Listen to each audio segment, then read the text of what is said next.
Queridos, eu posso falar, e posso falar com propriedade que Jesus cura. Eu posso falar com propriedade, posso falar com autoridade que Jesus cura. Porque um dia eu fui desenganado pelos médicos. Um dia eu fui acometido de câncer e travei uma batalha contra essa enfermidade mortal, essa enfermidade maligna, destruidora. Travei uma luta que demorou 4 anos, só internado num leito do hospital, ininterruptamente. Foram 7 meses. Você sabe o que é você ficar 7 meses em cima de um leito, de um hospital, com aparelhos ligados no corpo todo, não podia nem andar? Tá aí, UTI do Hospital do Câncer em São Paulo. Esse dia eu estava no morre, não morre. O médico tinha falado para minha esposa: olha, nós estamos levando ele para a UTI, chama a família, porque a gente não sabe se ele vai voltar. Era grave. 7 meses ali no Hospital do Câncer, em cima de um leito. 6 meses sem comer um grão de arroz. Alimentação pelas artérias. O peso era palito. Nessas fotos aí foi no começo. Eu estava muito bem ainda, mas mais para o fim dos 7 meses, eu estava pele e osso, irmãos. Porque 6 meses sem comer, só pelas artérias, aquela alimentação parenteral. Os médicos não acreditavam na minha restauração. Pode passar essa imagem aí. Acho que tem umas imagens aí. Quando os médicos me desenganam e dizem que eu precisava, que podia chamar a família, que talvez eu não voltava do hospital. Isso aí eu estou com uns 42 quilos, 43 quilos. Minha mãezinha está ali do meu lado, não arredou o pé nem um minuto. Para muitos eu já teria morrido. Mas a última palavra é do Senhor. Meu braço ali naquela foto anterior está muito fininho. Você volta a foto anterior, por favor.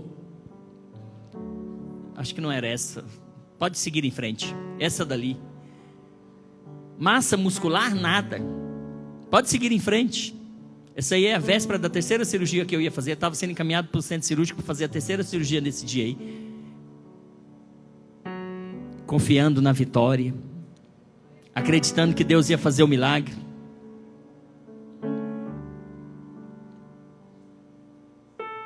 Pode seguir em frente mais rapidamente, por favor. Fazendo caminhada depois da cirurgia no corredor do hospital. Parece que está voltando as imagens. Está voltando. Pode seguir para frente. Que eu queria que mostrasse. Não, está repetindo tudo. Eu queria que mostrasse umas imagens ali. Eu recebendo bolsas de sangue. Pensavam que não tinha mais jeito. Mas quem dá a última palavra é aquele que está sentado no trono. Ele não te desenganou. Para ele tem jeito. E não é só para enfermidade não. É para todo e qualquer problema. Está vivendo uma crise no casamento? Ele pode restaurar o seu casamento. Está vivendo uma crise nas finanças? Ele pode resolver os seus problemas financeiros. Está vivendo uma crise com relação a um filho, nas drogas, nas cadeias, na delinquência? Ele pode transformar o seu filho. Independe do problema, porque para Ele todas as coisas são possíveis. Porque para Ele nada é impossível. Ele me curou. Eu estou aqui. Ele pode te curar. Ele vai te curar nessa noite, eu creio nisso em nome de Jesus. Vamos abrir a palavra de Deus para nós meditarmos num texto sagrado? Marcos capítulo 5, por favor.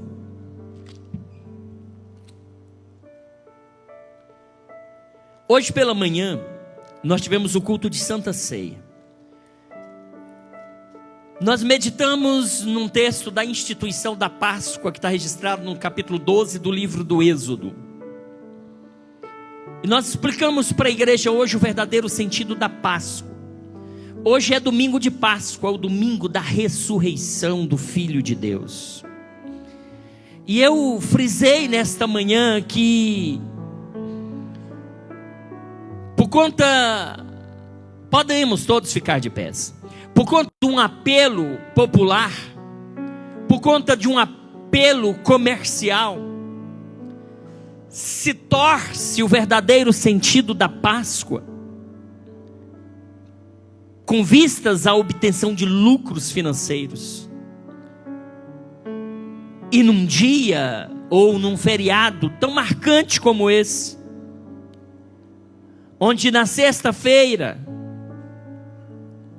lembra-se a morte de Cristo, e hoje o domingo da ressurreição, o terceiro dia que ele ressuscitou. Esse dia tão especial que para nós é um dia de celebração. É um dia de celebração porque nesse dia Jesus ressuscitou. E nesses dias da Páscoa, ele foi à cruz do Calvário. E lá na cruz do Calvário, os nossos pecados foram perdoados. Por isso é um dia de festa para nós, é um dia de alegria. Lá na cruz do Calvário, o preço do nosso pecado foi pago. E a dívida que era contra nós, ela foi cancelada. Por isso é um dia de celebração.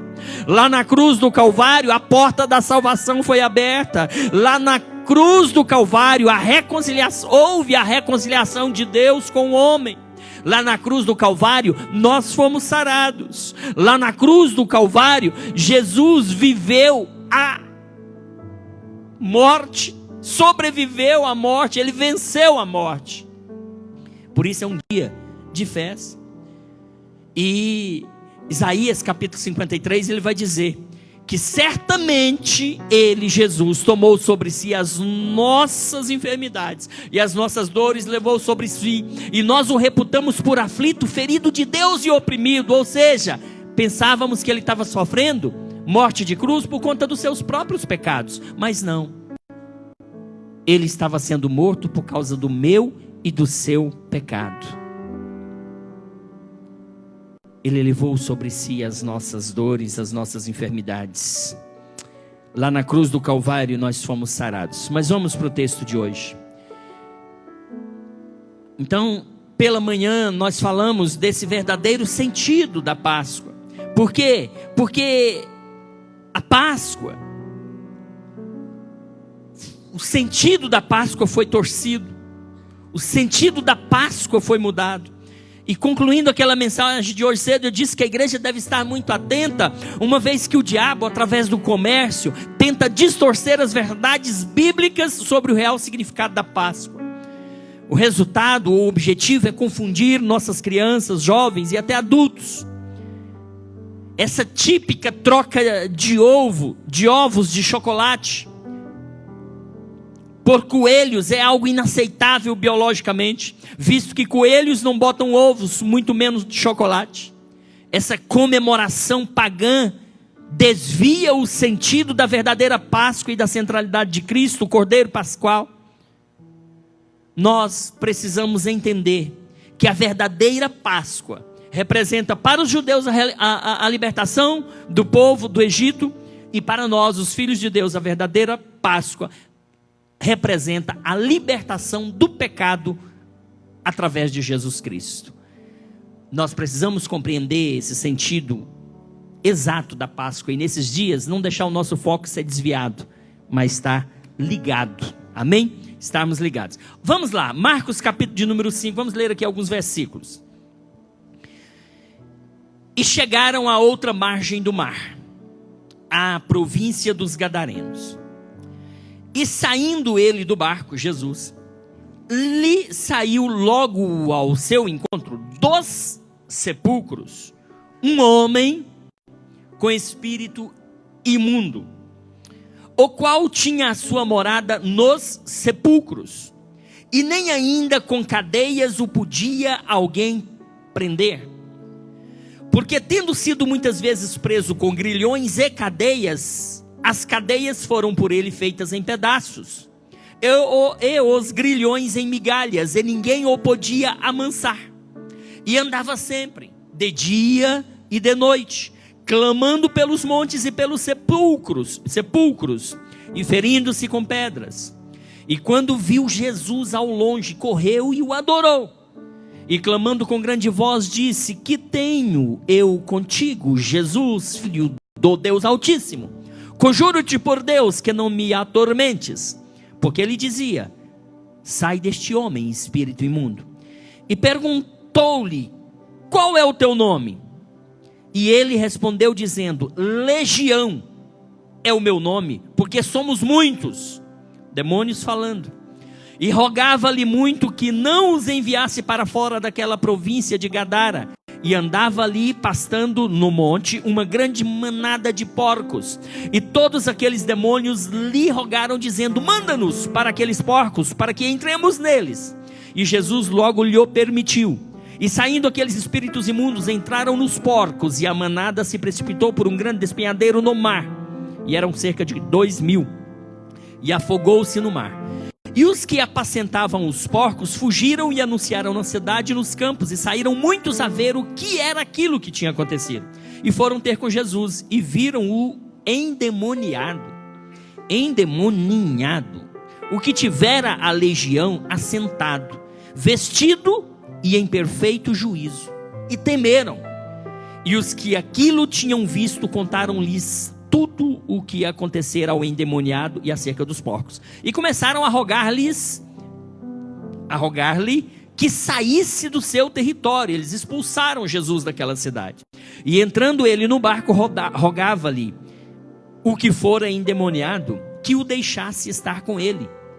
O endemoniado queria ir com Jesus no barco. Jesus, porém, o que havia sido liberto, dos demônios, Jesus, porém, não lhe permitiu, mas disse: vai para a tua casa, para os teus, e anuncia-lhes quão grandes coisas o Senhor te fez e como teve misericórdia de ti. E ele foi e começou a anunciar em Decápolis quão grandes coisas Jesus lhe fizera, e todos se maravilharam. Você pode dizer amém? Sente-se, por favor, glorificando o nome de Jesus. Meus queridos irmãos, nós estamos diante de mais um milagre de Jesus. Marcos, o evangelista Marcos, no seu evangelho, ele faz vários registros de pessoas sendo libertas de demônios. Se você observar, no livro de Marcos, vai existir várias passagens de demônios sendo expulsos de pessoas. Mas um dos que é dada maior ênfase, um dos que há maior destaque, é esse registrado no capítulo 5. O final do capítulo 4 do livro de Marcos vai registrar a história de Jesus com os discípulos atravessando o mar da Galileia rumo à cidade de Gadara, onde vivia esse homem. O finalzinho do capítulo 4, a partir do 35, vai dizer que Jesus vai sair dali e ele vai para o outro lado da Galileia. E naquela noite, isso era noite, essa travessia do mar da Galileia se dava à noite. E o capítulo 4 vai registrar que, de repente, os discípulos enfrentam uma grande tempestade. Jesus vai apaziguar aquela tempestade. E eles vão chegar lá do outro lado. E o capítulo 5 vai começar exatamente dizendo: e chegaram à outra margem do mar, à província dos Gadarenos.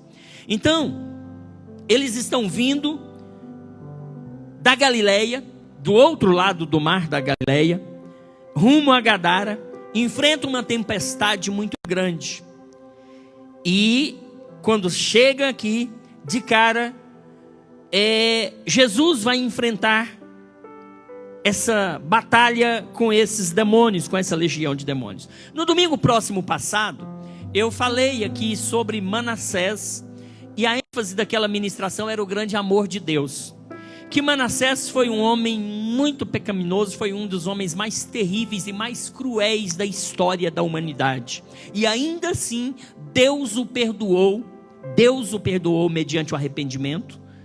Deus o perdoou, Deus o salvou e Deus o restabeleceu ao seu trono lá em Judá. E aí, eu falava desse grande amor de Deus, que por pior que fosse o homem, por mais sanguinolento que o fosse, como foi Manassés, o grande amor de Deus o alcançaria. O grande amor de Deus o alcançaria. e disse que não existe pecador que Deus não possa salvar. Por pior que seja o pecado do homem, se este se arrepender, Deus o salva, Deus o perdoa. E nessa passagem que nós lemos, mais uma vez, nós vemos a grande demonstração do amor de Deus. Jesus, ele atravessa o mar da Galileia, ele enfrenta ali uma grande tempestade com os discípulos, e ele vai aqui em Gadara por um único motivo. Jesus vai aqui só e tão somente só para salvar este homem. Jesus vem aqui a Gadara só e tão somente só para libertar esse homem das garras de Satanás. Isso demonstra o grande amor de Deus por uma alma. Isso mostra que para Deus, uma alma tem muito valor. Uma alma tem muito valor. E o resgate de uma alma se dá por meio do sangue, como falamos aqui hoje de manhã. Uma alma tem grande valor. E Jesus, demonstrando o seu grande amor, ele vem a Gadara tão somente para libertar esse homem. Existem muitas pessoas que estão cativas, estão aprisionadas pelo diabo. Existem muitas pessoas que estão aprisionadas, acorrentadas pelo pecado, pelos desejos pecaminosos da carne. Este texto fala de um homem completamente aprisionado pelos demônios. Esse texto fala de um homem completamente cativo. Mas esse texto fala que Jesus o liberta. E eu quero então, de forma expositiva, estudar esse texto com os irmãos e extrair daqui algumas verdades extraordinárias. Primeiro, as circunstâncias. Vamos ver as circunstâncias. Era noite. Tinha acontecido aquela tempestade. E Jesus chega do outro lado. E pelo texto, o lugar era um despenhadeiro. Era uma região de cavernas.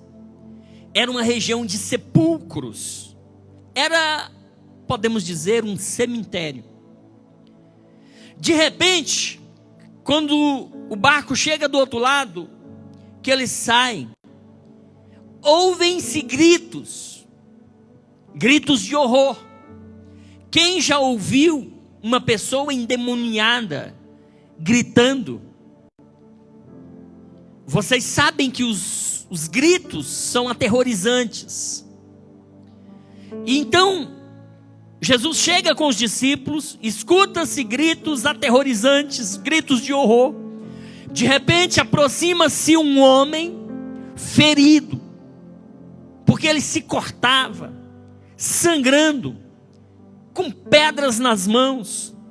Ele estava muito furioso, ele estava possesso, porque nele, pelo que o texto diz, havia uma legião de demônios.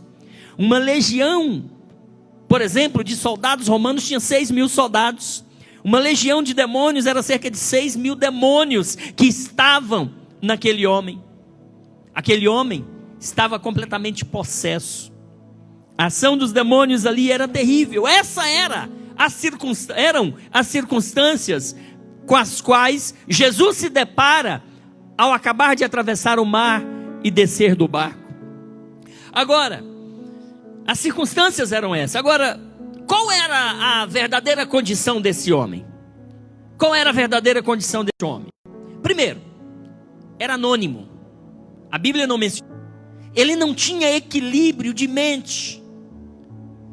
Ele não tinha equilíbrio algum, porque ele estava possesso. Tinha dentro daquele homem uma entidade maligna. E essa entidade agia nele e através dele. Esse homem, ele não tinha mais pureza alguma. Os demônios só o empurravam para o que era imundo, porque era sujo, asqueroso, nojento. Vivia fazendo despachos em cemitérios, desenterrando defuntos, literalmente falando. Está aí no versículo 2. Esse era o estado desse homem, um homem impuro. Esse homem, ele não tinha mais prazer de viver, ele não tinha mais gosto pela vida, ele não tinha mais alegria alguma. Ele vivia nos sepulcros, ele vivia num contexto de morte, não de vida, porque sepulcro é lugar onde tem morto, não tem vida num cemitério. Esse era o estado desse homem. Esse homem, ele não se deixava subjugar por forças físicas, mas ele estava completamente subjugado por demônios. Está nos versículos 3 e 4, os próximos 2 versículos. Você vai perceber que esse homem aí, olha, esse homem vive nos sepulcros, ninguém consegue prendê-lo, nem mesmo correntes. Ele não subjugava as forças físicas de seus parentes, de seus familiares, não conseguia subjugar aquele homem, não conseguia de forma alguma, porque muitas vezes lhe haviam sido acorrentados pelas mãos, mas ele arrebentava aquelas correntes e quebrava os ferros de seus pés. Não tinha prisão que continha e que detinha aquele homem, porque o poder maligno, a entidade maligna, a legião de demônios que o incorporava era de uma quantidade muito grande. O versículo 5 vai dizer para a gente que esse homem não tinha descanso. Olha, noite e dia, ele andava gritando, cortando-se com pedras entre os sepulcros e nas colinas. Uma pessoa que fica noite e dia, dia e noite. Mantenha o versículo 5, por favor.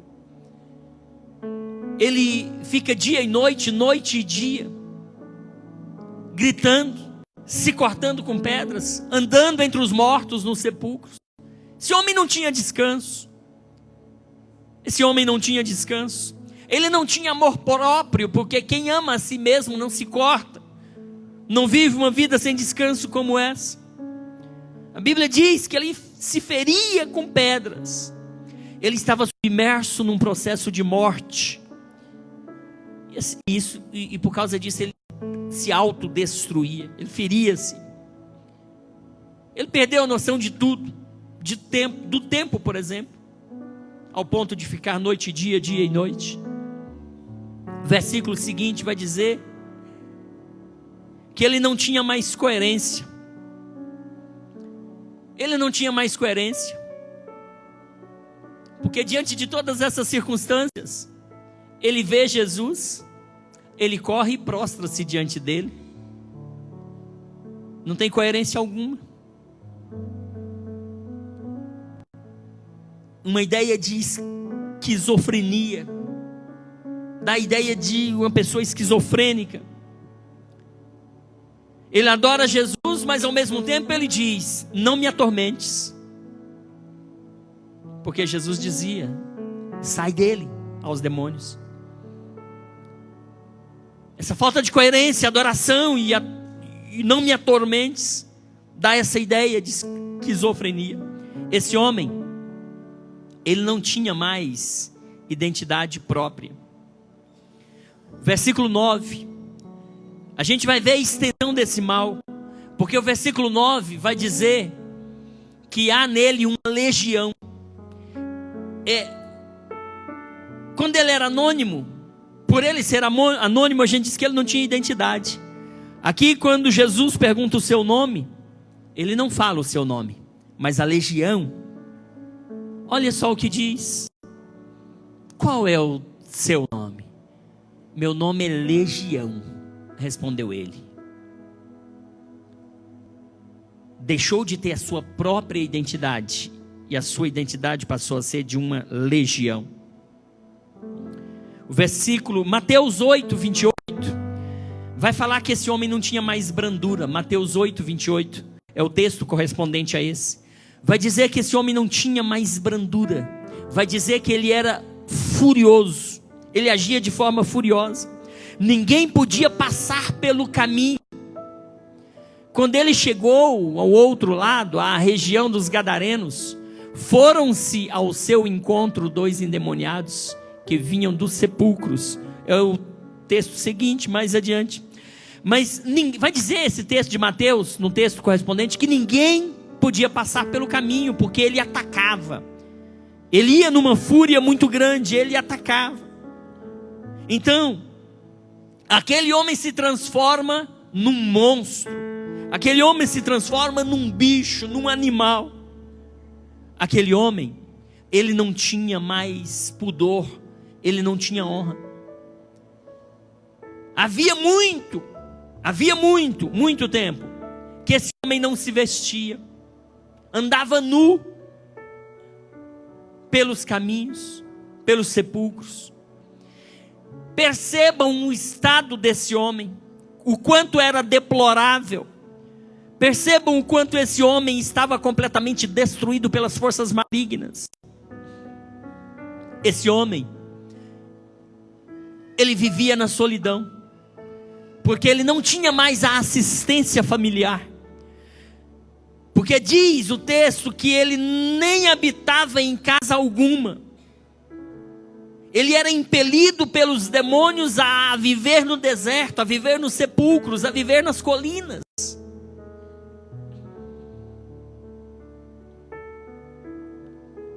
Esse homem não conseguia mais ser assistido pelos seus. Então, nós vimos aqui as circunstâncias desse episódio, nós vimos aqui a condição desse homem. E eu quero entrar agora na parte de Jesus. O que Jesus fez, foi e é. O que Jesus foi e fez por aquele homem, é e faz por nós. Eu quero mostrar para os irmãos agora os efeitos de uma libertação. O homem pode estar na mendicância, o homem pode estar num leprosário, o homem pode estar em qualquer estado, mas quando Jesus chega, o quadro tem que mudar, irmãos. Porque até os demônios, eles têm que se sujeitarem à autoridade de Jesus. Onde Jesus está, as coisas mudam. Por mais que pareçam difíceis. Eu fico imaginando que os familiares daquele jovem, daquele homem, pastor Marcelo, o quanto os familiares sofriam com essa situação. Vocês não têm noção o que é ter na família uma pessoa num estado desse? Os familiares, acredito, já tinham feito tudo para verem esse jovem liberto, mas não encontraram solução em lugar algum. Mas de repente, chega Jesus, e quando Jesus chega, há uma restauração integral, completa. Quando Jesus chega, ele chega para trazer a bênção, e a bênção não vem pela metade, a bênção vem completa, é integral. Há uma integralidade na bênção, na restauração do Senhor. Jesus, ele reintegra o homem quebrado pelo diabo. Versículo 15 do capítulo 5 de Marcos. Preste atenção, o homem vivia no mato, vivia nos sepulcros, vivia nas colinas, atacando todo mundo. Mas o versículo 15 vai nos dizer que quando Jesus chega, Jesus vai libertar aquele homem. Esse texto aí, do versículo 15, vai dizer que quando se aproximaram de Jesus, isso já na cidade, depois que Jesus estava já no barco, não é? Quando Jesus estava saindo de Gadara, aí eles viram ali o homem que fora possesso de legião de demônios, estava ali agora assentado do lado dos discípulos, escutando Jesus falar. Esse homem que estava excluído, estava à margem do caminho, à margem da família, à margem da sociedade, ele foi reintegrado, e agora ele consegue sim viver em família, viver na sociedade, viver no meio das pessoas, porque Jesus chega, restaura aquele homem e o reintegra reintegra ao convívio em sociedade. Isso é só Jesus que faz. Então no versículo 15 nós vamos ver que Jesus o reintegra. Olha, antes esse homem era louco, agora ele está em perfeito juízo. A sua mente foi curada, a sua mente foi restaurada. Antes esse homem andava dia e noite, agora ele está sentado aos pés de Jesus. Isso demonstra quietude e devoção. Olha, antes esse homem estava nu, andava nu, não se vestia. Agora esse homem, ele está vestido, ele está com vestes. A reintegração moral e social está acontecendo na vida deste homem. Antes, este homem era possesso de demônios. Agora, ele está aqui, aos pés de Jesus, liberto, ouvindo o mestre falar. Antes, esse homem, como disse, era perigoso, era um monstro, era um animal, atacava todo mundo, era violento, era furioso. Agora, é um homem ordeiro, é um homem calmo, é um homem tranquilo, porque Jesus o restaurou completamente, irmãos. Jesus o restaurou completamente. Antes, este homem, ele era um problema para sua família. Agora, ele passa a ser uma bênção para sua família. Sabe por quê? Que ele é uma bênção para a sua família? Vocês vão perceber que quando Jesus volta para o barco, para voltar para o outro lado da Galileia, de onde ele tinha saído, aquele homem, ele vai pedir para Jesus para ir com ele, mas Jesus não vai deixar. Jesus não lhe permitiu. Jesus disse para ele: não, você não vai me acompanhar não. Vai para a sua casa, vai para os teus familiares, anuncia-lhes aos seus as grandes coisas que o Senhor fez na sua vida. Então, isso demonstra que esse homem agora ele vai voltar para ser um missionário, para evangelizar a sua casa, para evangelizar os seus parentes, para evangelizar a sua família. Esse homem que antes era um problema para a sua família, ele passa agora a ser uma bênção para a sua família, porque agora ele vai falar para a sua família de Jesus e do que Jesus fez na vida dele. Percebem como a restauração de Jesus na vida de uma pessoa é completa? E eu fico a imaginar o quanto Deus ama o homem, o quanto Deus ama a mim e a você. Deus nos ama com um amor tão grande, porque Jesus enfrenta aquela tempestade, ele vai a Gadara, somente por causa desse homem. E aí, a nossa mente, que é um pouco fértil, vai mais além. Porque Jesus só precisa, a Bíblia vai dizer aqui no texto que nós lemos, e ele foi e começou a anunciar em Decápolis. Decápolis era um grupo de 10 cidades ali daquela região. Quão grandes coisas Jesus lhe fizera, e todos se maravilharam. Olha só, Jesus só precisa de um missionário para ganhar uma cidade. Quando a gente pensa que Jesus foi do outro lado por conta de uma alma, na verdade, Jesus foi para ganhar todas aquelas cidades ali por intermédio daquele endemoniado. Olha como Deus trabalha. Deus levanta um e faz dele um missionário, e desse Jesus conquista e ganha aquela cidade. Jesus só precisa de você.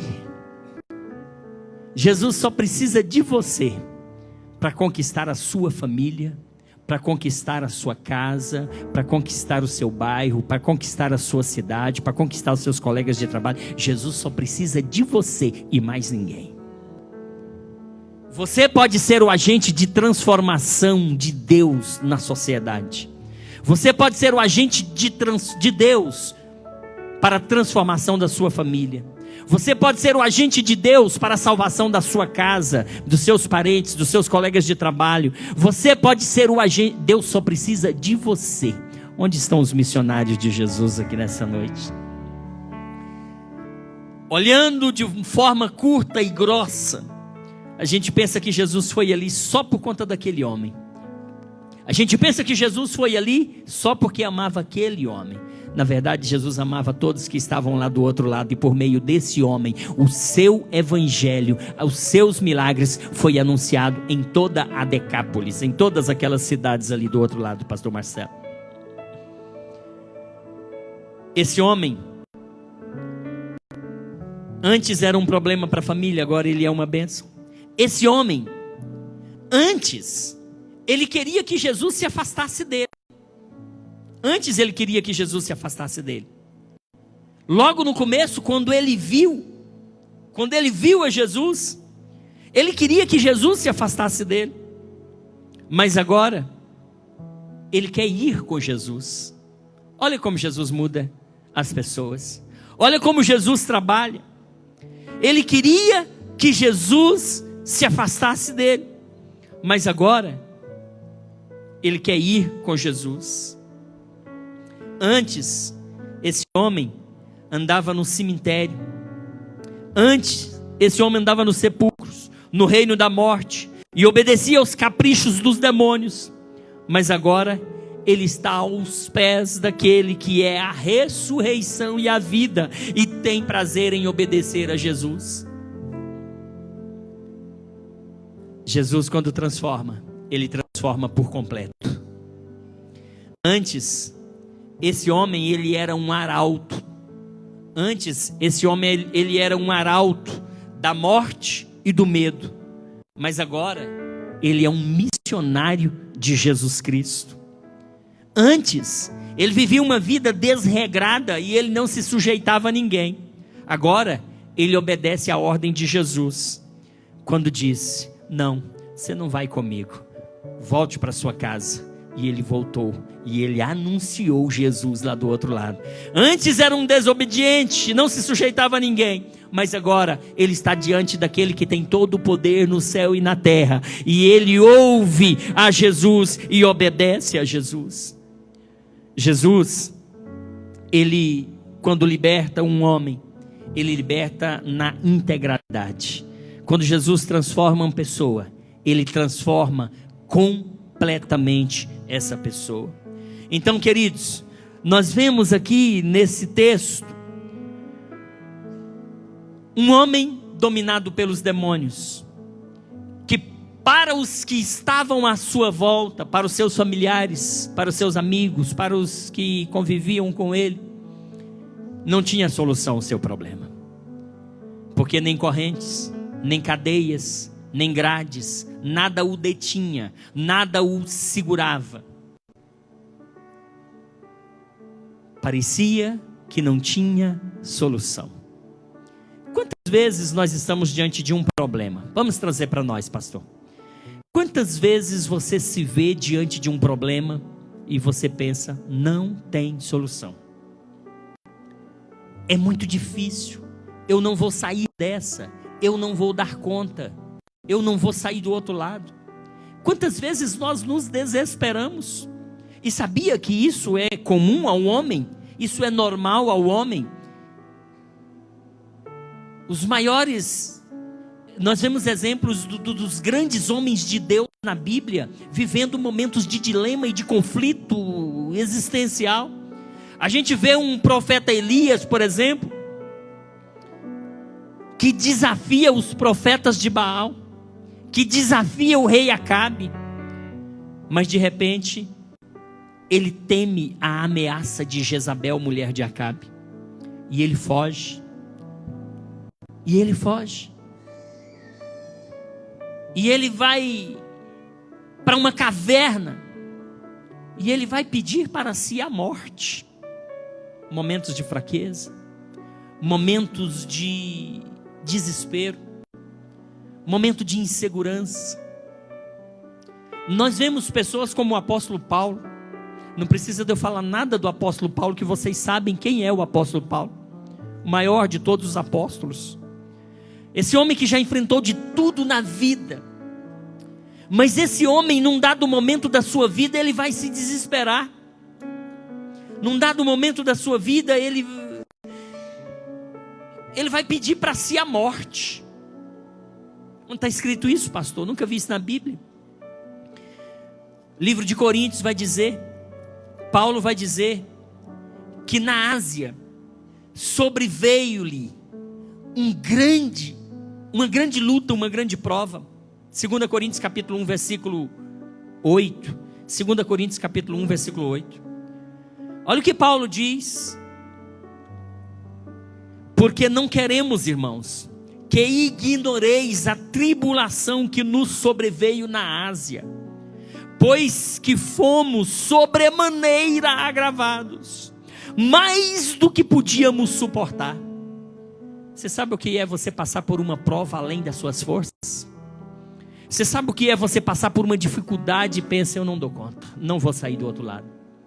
O apóstolo Paulo enfrentou isso. Na Ásia lhe sobreveio uma tribulação, e ele diz que ele foi agravado, mais do que podia suportar, de modo que até da vida desesperamos. Sabe o que ele está dizendo? Olha, a luta foi tão grande, a prova foi tão grande, que até 2 Coríntios, capítulo 1, versículo 8, tá certo, né? Que até da vida, ou a ponto de perdermos a esperança da própria vida. Numa outra tradição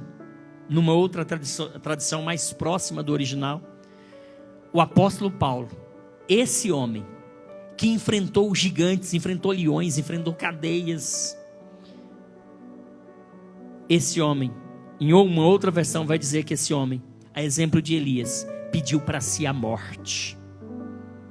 Quantas vezes nós estamos diante de um problema que a gente pensa que esse problema, essa luta nunca vai passar?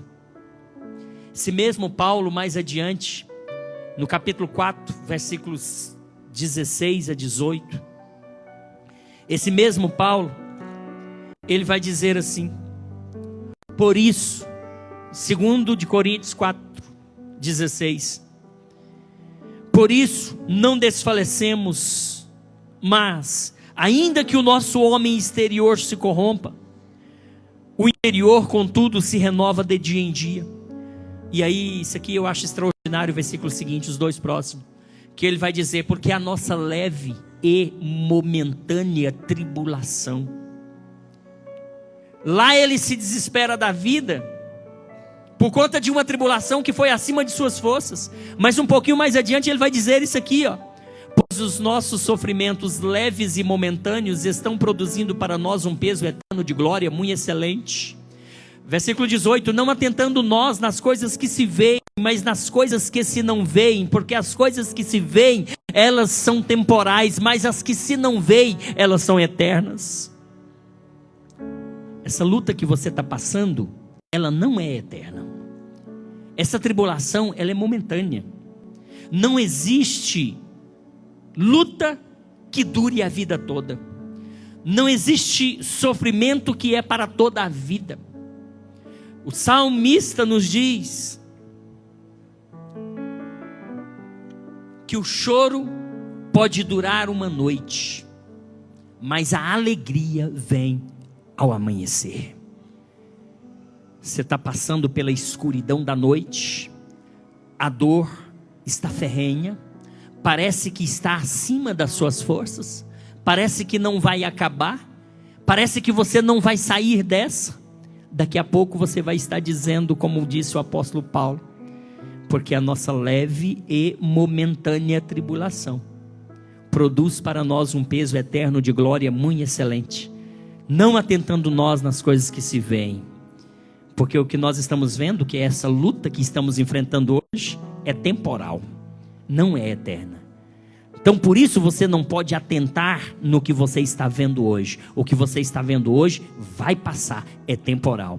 O que você tem que atentar naquilo que você não está vendo, é o céu de glória que te espera. Você tem que se atentar na coroa de justiça que já está reservada para você. Você tem que se atentar nessas coisas que você não está vendo, porque isso vai ser para sempre, isso vai ser eterno, isso não vai ser temporal. A nossa luta é temporária. A nossa luta, ela não é eterna. Então, queridos, este homem, seus familiares, os que estavam à sua volta, talvez olhavam para aquele homem e diziam: não tem mais jeito, já desistimos, não tem mais solução. Não tem solução até o dia que Jesus chega. Porque quando Jesus chega, Ele chega para mudar o quadro da sua história. Quando Jesus chega, Ele chega para virar a página da sua vida e para começar a escrever uma nova história na sua vida. E Deus nesta noite está virando páginas de histórias de muitas pessoas aqui. Esse sofrimento vira neste dia e a partir de hoje Deus vai escrever uma nova história para você. E amanhã você vai testemunhar isso. Para a gente fechar aqui, quando Jesus chega em Gadara, nós vamos observar nos versículos finais duas situações. Nós vamos ver em Gadara duas reações. Observem.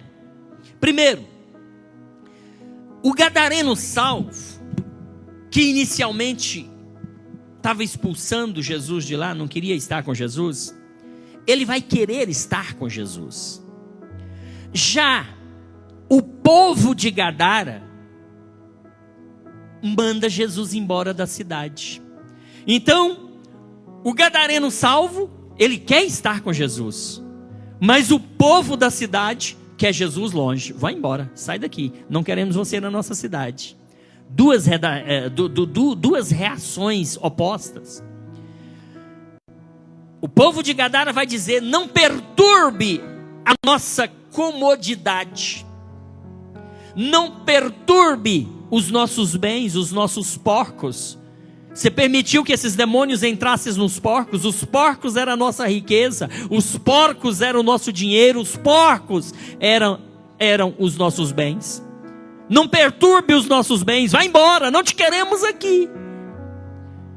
Os moradores, o povo de Gadara, vai dizer: não perturbe a nossa comunidade, não perturbe o nosso povo, não perturbe os nossos bens, não perturbe a nossa religião, nós não queremos você, vai embora, sai, retira-te da nossa cidade.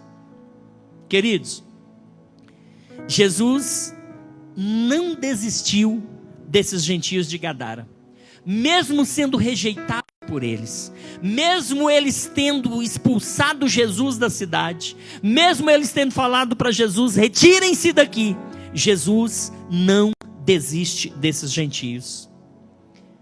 Isso quer dizer que Jesus nunca desiste de você.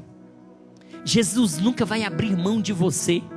Jesus sempre vai buscar você onde você estiver. Jesus não abre mão de você. Quando Jesus está indo embora no barco para atravessar de volta para o outro lado do mar da Galileia, Jesus envia para eles um missionário. Significa que Jesus não desistiu deles, significa que Jesus não abriu mão deles. Jesus volta, mas ele diz para aquele jovem: antes vá para os teus, vá para os da tua cidade e diga para eles e anuncie para eles as grandes obras que o Senhor fez na sua vida. Isso demonstra o amor de Deus. Isso demonstra o quanto Jesus ama o pecador, o quanto Jesus ama um povo. Jesus manda um missionário e aquele missionário vai. Jesus está ali revelando paixão pelas almas. Vai a Gadara, salva um único homem e faz desse homem um missionário para salvar toda aquela cidade. Os gadarenos, por amor aos porcos, rejeitam Jesus. Os gadarenos, por amor ao dinheiro, por amor aos bens que eram os porcos, eles rejeitam Jesus. Você vem aqui para acabar com os nossos animais, com os nossos porcos. Retira-te daqui. Os gadarenos, por amor aos bens, por amor aos porcos, rejeitam Jesus. Por causa das perdas materiais, eles mandam Jesus embora, porque aqueles quase 2.000 porcos morreram afogados. Eles preferiam os demônios a Jesus. Eles preferiam o demônio que estava perturbando aquele jovem, aquela cidade. Eles preferiram os demônios a Jesus, por amor aos porcos. A pergunta que se faz hoje é, vamos ficar de pés. O que você vai fazer? Você vai fazer como aquele homem que, após ser liberto, aceitou a Jesus, obedeceu a Jesus, preferiu andar com Jesus, reivindicou estar junto de Jesus? Ou você vai mandar Jesus embora da sua vida? Ou você vai mandar Jesus embora da sua família? O que você vai fazer hoje? Aquele jovem decidiu estar com Jesus, acompanhar Jesus. Ele preferiu obedecer a Jesus quando disse: vai e anuncia aos teus o que eu fiz na sua vida. Anuncia aos da tua cidade o que o Senhor fez na tua vida. Aquele jovem obedeceu. Você vai fazer como ele? Você vai aceitá-lo? Você vai escolher andar com Jesus? Você vai escolher obedecer a Jesus? Você vai fazer missão para ganhar outros para Jesus? Ou você vai fazer como os gadarenos, que por amor ao dinheiro, que por amor aos bens, que por amor aos porcos, disseram: Jesus, nós não queremos você aqui, sai do nosso meio, vai embora, você está trazendo prejuízo para a gente, retira-te daqui. Qual é a sua decisão hoje? Queria saber se tem alguém nessa noite que quer receber Jesus. Queria saber se nessa noite tem alguém que quer aceitar a Jesus como Salvador da sua vida. Eu quero saber se tem alguém que quer reconciliar com Jesus nessa noite. Talvez você entrou aqui desiludido, desesperançoso, por conta de tantas lutas, tantos problemas, tantas dificuldades. Quando Jesus entrar na sua vida, essa história vai mudar. Quando você abrir o seu coração e deixar Jesus trabalhar na sua vida, você vai viver uma outra dimensão de vida. Porque Jesus, quando entra na vida do homem, Ele o restaura integralmente, Ele o restaura completamente. Tem alguém nesta noite que quer reconciliar com o Senhor? Tem alguém que quer renovar a sua aliança com o Senhor? Tem alguém que quer aceitar Jesus, deixar Jesus entrar no seu coração? Talvez você está afastado dos caminhos do Senhor, talvez você está distante da presença do Senhor. Hoje é dia de se aproximar dEle, hoje é dia de pedir carona a Ele, para ir no barco com Ele. Hoje é dia de você mudar seu estilo de vida. É o estilo de vida que está afastando você da presença de Jesus, é sua maneira de viver que está distanciando você das suas bênçãos, é a sua maneira de viver, é o seu estilo de vida. Mude o seu estilo de vida e Jesus vai abençoar você. Mais uma pergunta: tem alguém que quer renovar a aliança com Jesus nessa noite? Se tem, eu quero orar por você. E eu sei que Jesus vai mudar a sua vida, eu sei que Jesus vai transformar a sua vida. Agora, se não tem, quero pedir a Deus que continue abençoando você, lhe dê outras oportunidades para você estar firme com o Senhor Jesus. Que você tenha uma semana muito abençoada, uma semana de vitória. Que tudo que você propuser realizar essa semana, que seja exitoso em nome do Senhor Jesus. Que onde você puser a planta do seu pé essa semana, que abençoado seja em nome de Jesus. Que onde você tocar a sua mão, que abençoado seja em nome de Jesus. Que os seus planos, os seus projetos, aquilo que intenta o seu coração, seja concretizado, seja realizado segundo a vontade do Pai que está sentado no trono. Aquele exame que você vai fazer, vai confiante, vai dar tudo certo. aquela causa na justiça, aquela audiência. Vai confiante, vai dar tudo certo. Aquela resposta que você precisa, confie no Senhor, Ele vai responder a sua oração em nome de Jesus. Que Deus te abençoe. Vamos agradecer a Deus, soberano Pai. Te louvamos, te bendizemos, te damos graça pelo seu grande amor, pela sua grande bondade, pela sua grande misericórdia, ó Deus. Pai, nós não merecemos, ó Pai, o que somos e temos, ó Senhor, mas o Senhor, pela sua infinita graça, pela sua infinita bondade e misericórdia, ó Senhor, o Senhor tem abençoado a cada um de nós.